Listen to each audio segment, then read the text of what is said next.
Bismillahirrahmanirrahim. Assalamualaikum warahmatullahi wabarakatuh. Puji syukur atas kehadirat Allah Subhanahu wa taala atas semua limpahan rahmat dan kasih sayangnya bagi kita semua, di mana kita masih diberikan kesempatan untuk terus bersemangat, untuk terus bersama-sama dengan mahasiswa Indonesia belajar dalam musim pandemi COVID-19. Salam dan salawat kepada junjungan besar Nabi Muhammad SAW dengan melafazkan Allahumma sholli ala Sayyidina Muhammad wa ala ali Sayyidina Muhammad. Bertemu kembali bersama saya Dr. Rado Yendra SSI MSc bersama Kampus Dunia Maya www.radoinstitute.com dalam sebuah lembaga Rado Institute Statistik Online.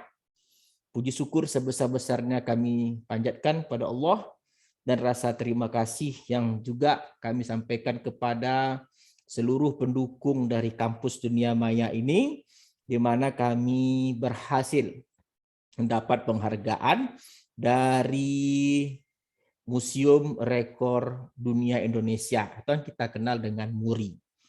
Apa yang kita lakukan adalah mengarsipkan kegiatan Tridharma Perguruan Tinggi, baik itu mengajar, meneliti, ataupun mengabdi ke masyarakat ke dalam suatu website. Nah, apa yang dihargai oleh Rekor MURI, di mana website ini telah berisikan 247 video kegiatan Tridharma Perguruan Tinggi. Nah, sekarang tentu saja sudah lebih banyak lagi, sudah sampai 260-an lebih video kita lakukan. Nah, itu semua merupakan atas kerjasama dan dukungan dari rekan-rekan semua dimanapun berada di seluruh Indonesia, dari Sabang sampai Merauke. Nah, pada kesempatan kali ini kita akan melaksanakan bagian lain dari Tridharma Perguruan Tinggi adalah melakukan bedah riset artikel. Nah, bedah riset artikel merupakan suatu program yang mengkaji suatu riset artikel, baik secara pemrograman komputer, membahas rumus, dan lain-lainnya, dengan satu tujuan, ini dapat menjadi sumbangan bagi mahasiswa Indonesia untuk melakukan riset ataupun bagi rekan-rekan lain yang menggunakan teori metode untuk penelitian tertentu. Oke, kita akan coba lihat riset apa yang akan kita bahas pada pertemuan kali ini. Kita akan coba besarkan dulu. Oke, kita akan lihat. Ini dia. Jadi pada kesempatan kali ini ternyata ada suatu riset artikel berjudul Modeling of COVID-19 Case in Pakistan Using Lifetime Probability Distribution. Wah, sangat cantik sekali. Kita lihat riset artikelnya seperti apa. Nah, ini dia. Riset artikel yang cukup baru, terbit di Annals of Data Science, accepted 17 April 2021. Wow, keren men. Ini merupakan suatu riset artikel yang baru. Jadi dia ingin kasus harian COVID, new case, kasus baru harian COVID di Pakistan itu akan mereka modelkan dengan menggunakan lifetime probability distributions. Jadi kalau kita coba lihat sedikit dari riset artikel ini, ternyata seluruh bahasa kata kunci nanti yang ada riset artikel ini sudah pernah kita bahas di dalam Kampus Dunia Maya www.radoinstitute.com, seperti ada root mean square error, ada RMSE, ada Weibull distribution, log logistik, log normal, maximum likelihood, Bayesian, AKIK information, dan seterusnya. Jadi kalau gitu, kita bisa membayangkan bahwa apa yang akan kita lakukan atau apa yang dilakukan oleh riset artikel ini pastilah dia ingin menentukan distribusi mana yang terbaik. Atau dengan kata lain, model peluang mana yang terbaik. Model peluang dalam artian menentukan fungsi densitas peluang atau distribusi yang terbaik. Nah, ini semua kalau kita lihat bagian lainnya, ini model-model seperti ini sudah akrab, sudah familiar sama kita. Ada Weibull distribution, ada log logistik, ada log normal, ada Gambel, dan seterusnya. Ini adalah bahasa matematis yang sudah sering kita bahas, yang tujuannya pasti nanti adalah menggunakan maksimum likelihood untuk mengestimasi parameter, lalu menggunakan uji AIC, BIC, IKIK, Bayesian Information Criterion, lalu kita gunakan grafik nanti density plot atau kuantil plot atau distribution function plot.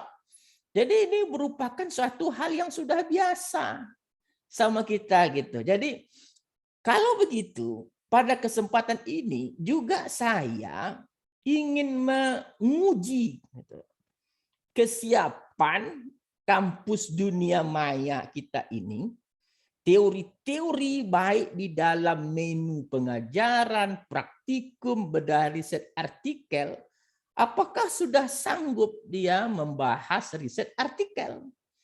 Nah, kalau sebab itu, banyak ternyata video-video bahan ajar yang berhubungan dengan pembahasan riset artikel yang kita lihat tadi.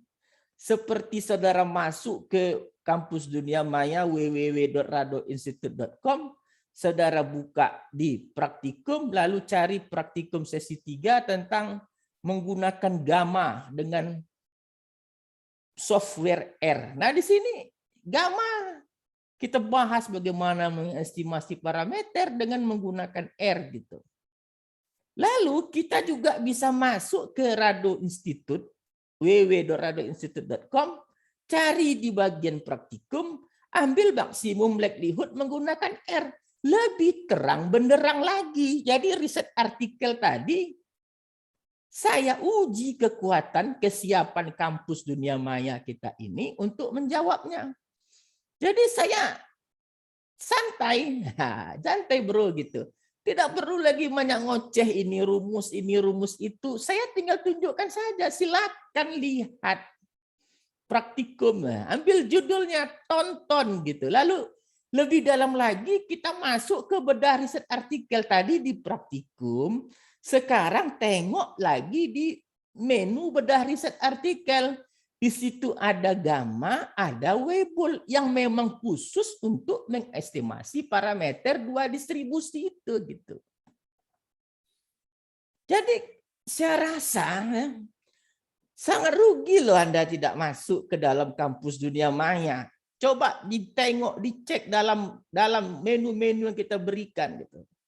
Ternyata tanpa kita sadari menu-menu yang diberikan itu sudah sangat tangguh untuk menjawab riset artikel yang ada, seperti pada bedah riset artikel. Gamma kita bahas, Weibull kita bahas, bagaimana mengisi parameter dengan R. Kalau sudah menggunakan R, orang sudah tahu ini adalah software yang memang langganan publikasi riset. Kalau untuk orang-orang sains, SPSS itu untuk sosial mungkin baiknya mungkin SPSS apalagi itu untuk sosial. Tapi kalau untuk sains, teknik itu adalah R gitu loh. Jadi praktikum ada, di menu praktikum ada, di menu bedah riset juga ada. Lah jauh lagi kita masuk, ada uji kebaikannya juga. Yang tadi seperti AKIK, AIC, Bayesian atau BIC itu kita berikan semua. Jadi kalau begitu, sekali lagi kita katakan ketangguhan kesiapan dari kampus dunia maya ini untuk menjawab riset artikel yang terbit yang terbaru juga sudah sangat siap. Ini juga kita berikan uji kebaikan parameter. Saudara tinggal masuk, ambil video, tonton, udah selesai. Pelajari. Nah, gitu. Udah kita berikan loh semuanya, jadi nggak ada lagi alasan untuk tidak memahami. Saya sendiri pun sebagai the owner, pemilik dari kampus dunia maya ini, menjadi secara tak langsung kaget sendiri. Ternyata apa yang kita buat ini telah jauh, telah siap untuk menjawab berbagai riset artikel. Nah, lebih jauh lagi, kita sudah siapkan suatu video ternyata yang ini memang kita gunakan untuk berbicara tentang membandingkan beberapa model peluang untuk beberapa data. Di antaranya kita gunakan Weibull, Gamma, Nakagami, dan itu lengkap dengan bahasa R, teoretikal, dan pemrograman uji kebaikan, estimasi parameter. Nah, lihat di kampus dunia maya pada bedah riset artikel jilid 4. Jadi kalau begitu, ada banyak video ternyata yang tersimpan di dalam menu praktikum, bedah riset gitu. Yang bisa digunakan untuk menjawab suatu riset artikel tadi. Nah, sekarang kita cobakan bagaimana kekuatan kekuatan kampus dunia maya ini untuk melaksanakan penelitian yang sehubungan dengan riset artikel yang kita bahas tadi gitu. Coba kita buka R kita buka R sama-sama, oke? Kita buka R kalau begitu. Kita stop share. Kita share kembali, kita ambil R kita. Ini R kita, share R. Nah, ini sudah kita siapkan. Nah, ternyata kita ingin kalau Gamma Weibull tinggal ganti data saja deh dari video-video yang kita berikan tadi itu. Kalau datanya angin, kecepatan angin, hujan, tinggal ganti saja X-nya itu dengan data Nakagami gitu. Nah, kita berikan contoh pada R yang akan kita bahas pada saat ini. Kita bagi dua layarnya dengan menggunakan horizontal. Nah, ini kita bagi dua. Oke, kita tutup dulu yang ini. Kita tutup dulu yang ini. Oke, kita besarkan Windows horizontal. Nah, ini kita besarkan dulu sedikit.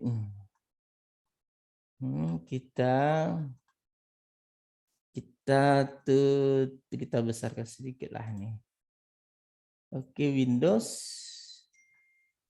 edit kita besarkan gaya preference 20. Oke, cukup besar. Oke, sudah cukup besar ini. Kita bagi dua layarnya. Windows horizontal. Oke. Nah, ini dia. Kita bersihkan layar sedikit dulu, edit clear console, bersihkan layar lah, kita bersihkan layar kita. Nah, kita akan membahas distribusi Nakagami untuk data yang sama seperti riset artikel, tapi kita bahas data Cina modeling. Oke, new case, kasus baru untuk COVID, data Cina. Karena data Cina ini kita ketahui stabil, dia cukup satu distribusi saja. Kalau negara lain seperti Amerika, Inggris, sudah pernah kita bahas di sini juga, Turki itu tidak cukup untuk satu distribusi, ada mixture. Makanya kita masuk contoh ke Nakagami. Nah, teori Nakagami itu silakan nanti lihat di video yang bedah riset artikel jilid 4 tadi. Di situ teori Nakagami telah kita jelaskan secara utuh gitu. Jadi dalam hal ini saya nggak mau lagi jelaskan. Kalau saya jelaskan percuma saja, saya punya kampus yang sudah saya arsipkan secara rapi bahan-bahannya. Kalau saya ulang lagi itu namanya cerita bohongan dong. Bukan kampus lagi namanya itu. Nah, kita lihat Nakagami. Nah, pertama, library Nakagami. Kita install Nakagami. Dalam R itu ada namanya distribusi Nakagami. Jadi saudara tinggal klik package, ambil install package, lalu nanti ambil yang namanya Nakagami. Setelah you install, you library. Library. Oke, you panggil Nakagami itu balik. Oke, sudah selesai. Lalu ambil data. Yas, oke, nama datanya Yas. Kita ambil Yas di data. Oke, open. Nah, kalau you mau lihat data, ini datanya Yas. Oke, salah, bukan di sini kita ambil. Kita buka di Yas. Yas. Huruf kecil, caps lock. Yas di data. Nah, ini datanya sampai 446 new case. Oke, ini new case untuk COVID harian, daily new case. Ada 428 case baru, ada 576 case baru, dan seterusnya. Oke, nah kita ambil di sini X itu Yas. Oke, kita katakan namanya Yas. X itu kita ambil datanya yang besar dari 0 saja. Oke, kita lihat X kita. Nah, ini data kita. Ini data yang sudah kita bersihkan untuk data X itu yang besar dari 0 saja. Oke. Jadi caranya itu tidak ada yang berubah, sama aja. Masukkan data, panggil data dengan bahasa read CSV, file choose, simpan data dalam file tertentu, lalu panggil kembali dengan bahasa X. Nah, dalam riset artikel jilid 4 tadi ada distribusi Nakagami diperkenalkan untuk mencari nilai awal dari parameter omega dan M. Ya, tengok aja nanti parameter Nakagami itu apa, ada omega, ada M. Masuk ke video. Oke? Masuk, makanya sering-sering melihat kampus dunia maya. Ini nih, kita kasih nilai awal, ini rumus nilai awal, omega dan seterusnya. Oke, ini omega dan M, ini nilai awal kita run. Kita mau lihat omega, berapa nilai awal yang diberikan. Oke, 7.100 dan M-nya berapa yang diberikan? 0,6. Lalu kita gunakan bahasa likelihood. Nah, ini dia rumusnya LL likelihood return some log. Nah, ini dia, ini ada maksimum log likelihood, ada likelihood. Nah, ini bahasa-bahasa seperti ini iterasi nih. Ada, kalau ada if itu pasti dia menggunakan bahasa iterasi. Oke, kita lanjutkan LL. Oke, kita run. Oke, MLN optim. Nah, ini optim ini bahasa dari memaksimumkan, mengoptimalisasi fungsi tadi, fungsi likelihood.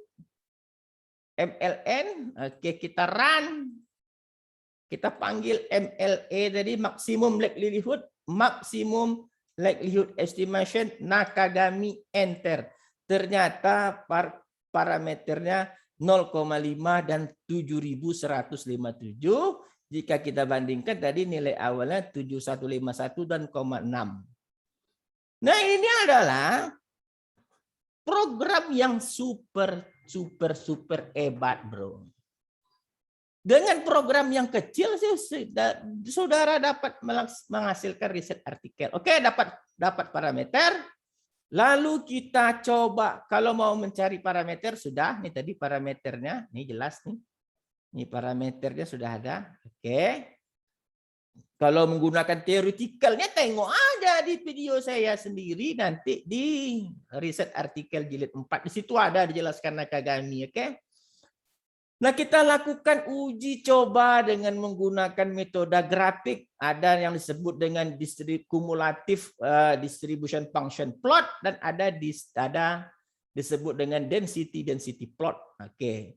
Kalau kita menggunakan kumulatif distribution function plot atau CDF plot itu, kita memerlukan suatu urutan data diurut dari kecil ke besar, lalu kita memerlukan nilai indeks 1 sampai banyaknya data. Lalu kita menggunakan, ini dia fungsi tangga atau disebut dengan distribution function, hampiran dari fungsi distribution function, hampiran untuk distribution function. F0 adalah distribution function F besar dari Nakagami. P Naka itu adalah F besar atau kumulatif distribution function atau distribution function untuk Nakagami. XX data yang diurutkan tadi dan seterusnya. Nanti kita akan gambarkan membandingkan kumulatif distribution function dari model Nakagami dengan estimasi atau hampirannya. Oke, kalau dia ada yang disebut dengan observe, ada yang disebut estimate. Oke. Kalau dia hampir mendekati, maka dia terbaik. Lalu kita cobakan juga dengan menggunakan density function. Oke, density function kita coba lihat gambarnya. Oke, ini density function his. Oke. Nah, ini dia. Jadi kalau kita besarkan gambarnya, nah ini dia. Yang merah ini adalah model dari Nakagami. Yang hitam ini histogram data sebenar. Jadi kalau kita lihat dari mana datangnya garis merah ini, dari model yang kita estimasi dengan menggunakan MLN tadi. Masukkan berapa datanya ke dalam fungsi, lalu berikan data X dari 0 sampai maksimum data. Jadi kalau kita lihat, bahasanya, nah ini bahasanya, lines-nya ini, density Nakagami, ambil nilainya 0 sampai maksimum kali 2, dan dia melompat untuk setiap 0,1. MLN1 ini yang 0,5 tadi. Yang 12 yang 5100 tadi, ini parameternya. Sedangkan DNAKA oleh paket Nakagami tadi dikenal sebagai density Nakagami. Nah, D itu density Nakagami. Histogram untuk data sebenar. Nah, legend dan segala macamnya ini adalah untuk memberikan seni pada grafik. Nah, kalau kita lihat tadi density function plot. Sekarang kumulatif distribution function plot atau CDF plot. Kita plotkan pula, kita run. Nah, ini dia. Nah, yang hitam ini adalah yang kita sebut tadi. Yang hampiran FFI kurang X per 0,5. Oke. II kurang N per 0,5. Oke, ini dia. I kurang 0,5 per N. Ini seperti yang teoritikal tadi, ini kan adalah yang hitam itu F hampiran yang menggunakan rumus nih F. Nah, FI kurang 1 per 0, kurang 1. I kurang 1 per length N. Length N itu panjang data, oke? Itu indeks data dari 1 sampai ke N. Oke, ini F Naka. Jadi kalau kita F Naka tadi yang merah, ini F Naka. Gambar yang merah tadi grafiknya. Nah, ini yang merah. Jadi kalau kita lihat, kalau mau kita gabungkan grafiknya tadi, kita mau nengok sekali 2, maka kita bahasa pakai MPro. 1 baris 2 kolom, kita lihat gabungkan. Run. Oke, ini pertama. Ini kedua. Nah, ini gambar-gambar sekali jalan nih, sekali 2. 1 layar 2. Nah, kita lihat kemampuan Nakagami ini cukup baik. Seperti density function, dia hampir sama hampir dapat menggambarkan histogram yang ada. Cuman untuk data yang paling maksimum, Nakagami itu kelihatan masih kurang baik. Nah, makanya itu diperlukan lagi perbandingannya, baik gamma, Weibull, dan seterusnya, log logistik, log normal. Sedangkan di CDF plot atau kumulatif distribution function atau yang kita kenal F besar tadi, oke lah, cukup baik. Nah, jadi kalau begitu, kita lihat kita sudah berhasil melakukan kajian yang hampir sama dengan data Pakistan tadi. Pakistan dia tidak ada gamma, tidak ada Nakagami. Nah, kita bisa membuat riset artikel lain gitu. Mungkin kita buat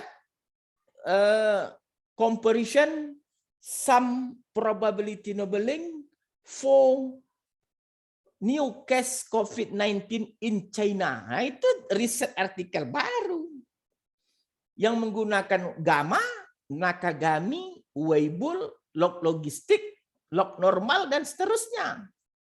Beda dengan teori jurnal tadi gitu loh. Jadi kalau begitu, apa yang kita bicarakan pada hari ini, kalau kita lihat programnya tadi, simple saja programnya, tidak banyak programnya. Ini dia. Hanya berapa, simple sekali kita lihat. Program memanggil nilai awal, mengiterasi menggunakan maksimum likelihood, lalu membuat CDF plot dan density plot. Kan luar biasa apa yang kita lakukan gitu. Simple programming untuk masalah besar. Teoretikalnya tinggal. Jadi kalau saya runkan sekaligus misalnya, kita tutup dulu. Ini kita tutup dulu, oke. Nah, kita buka biar lebih cantik yang vertikal lah, vertikal. Nah, ini dia. Kita bersihkan dulu konsol, layar konsol ini, file, edit, clear console. Nah, jadi kalau saya run, sekali run saja, ini sekali run semuanya, saya run sekali semua, run gitu ya, run, selection, serup. Nah, tengok di jalan nih.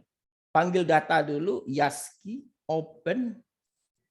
Wah, tengok, jalan terus menghasilkan. Ini dia hasilnya. Oke. Jadi kalau begitu, apa yang kita lakukan dalam teori ini gitu. Itu sangat membantu sekali bagi rekan-rekan mahasiswa untuk menghasilkan suatu riset tentang probability modeling tentang Nakagami. Dan bagi rekan-rekan peneliti sesama dosen bisa mengembangkan. Ambil negara lain mungkin yang ada campuran distribution, mixture, dan seterusnya. Oke, jadi kalau begitu, apa yang kita lakukan pada kesempatan kali ini, itu cukup baik sekali. Model grafik, modeling dalam R-nya itu singkat saja. Sangat singkat sekali gitu. Tidak ada yang aneh-aneh. Jadi untuk mengetahui teoretikalnya, balik ke video riset artikel jilid 4 dan riset artikel lainnya. Nah, kalau begitu, pada pertemuan singkat ini, gitu, saya ingin memastikan kepada Anda semua di rumah, baik mahasiswa maupun para peneliti, saya sudah menguji ketangguhan dari kampus Dunia Maya saya. Saya sudah menggunakan semua video yang ada untuk menerangkan suatu riset artikel. Dan ternyata sangat mudah sekali untuk dipraktekkan gitu. Sangat mudah. Jadi kalau kita lihat riset artikel yang sebenarnya, kalau tadi ada enggak kita berikan, ada nih, oke. Ini riset artikel sebenarnya kita kita coba share. Oh, ini stop share dulu. Kita share balik. Sharing. Oke, ini dia riset artikel kita. Ini riset artikelnya modeling of COVID ini yang kita bahas tadi. Itu kalau saudara lihat sendiri ceritanya hampir-hampir sama aja. Apa penelitian sebelumnya menggunakan ini, menggunakan itu. Oke, material itu adalah model yang akan kita gunakan. Oke, di antaranya log logistik, LLD, log normal, LND, WD, Weibull dan seterusnya. Lalu kita lihat model nih, ini adalah alat uji AIC, BIC, RMSE. Lalu result parameter-parameter yang dihasilkan, oke. Lalu AIC dan BIC. Lalu kita lihat grafik. Nah, ini dia grafik yang kita dapatkan tadi. Ini yang density plot. Density plot. Oh, dia tidak menggunakan kumulatif CDF plot, dia nak menggunakan, dia cuma menggunakan density plot saja. Ya lebih bagus dengan kita. Dengan yang kita lakukan ternyata gitu. Ini ada AIC, BIC. Yang terkecil adalah yang terbaik. Mereka menggunakan beberapa daerah, ada daerah Pakistan, Punjab, Sindh, Balukistan dan seterusnya. Jadi kalau begitu, kita lihat riset artikelnya simpel saja. Tapi terbit di jurnal yang ya baik. Saya rasa saya tidak berani mengatakan riset jurnalnya baik atau tidak baik gitu. Siapa kali saya kan. Masa orang meneliti udah capek-capek kita katakan tidak baik, ya sombong sekali. Ya terserahlah mau dia Scopus atau tidak. Kenapa kita harus terbatas dalam kotak yang disebut dengan Scopus? Ya buka saja Scopus. Scopus atau tidak apa bedanya? Riset dilakukan oleh orang gitu. Ini seperti ini. Ini orangnya adalah orang Jerman pula ini yang buat kan? Nih Jerman. Oke. Oke, saya rasa apa yang kita bahas, kita bincangkan pada hari ini cukup menarik. Dengan kesimpulan kita menggunakan simple R untuk menghasilkan riset artikel yang mendunia. Oke, mendunia. Oke, kalau begitu sekali lagi saya memotivasi Anda semua di rumah terus berkarya, terus memberikan terbaik bagi orang, terus memberikan yang terbaik dengan mahasiswa Indonesia agar mereka menjadi tangguh meskipun terbatas pada COVID-19. Terima kasih saya rasa. Saya Dr. Radu Hendra SSMSC undur diri dulu. Wabillahi taufiq wal hidayah. Assalamualaikum warahmatullahi wabarakatuh.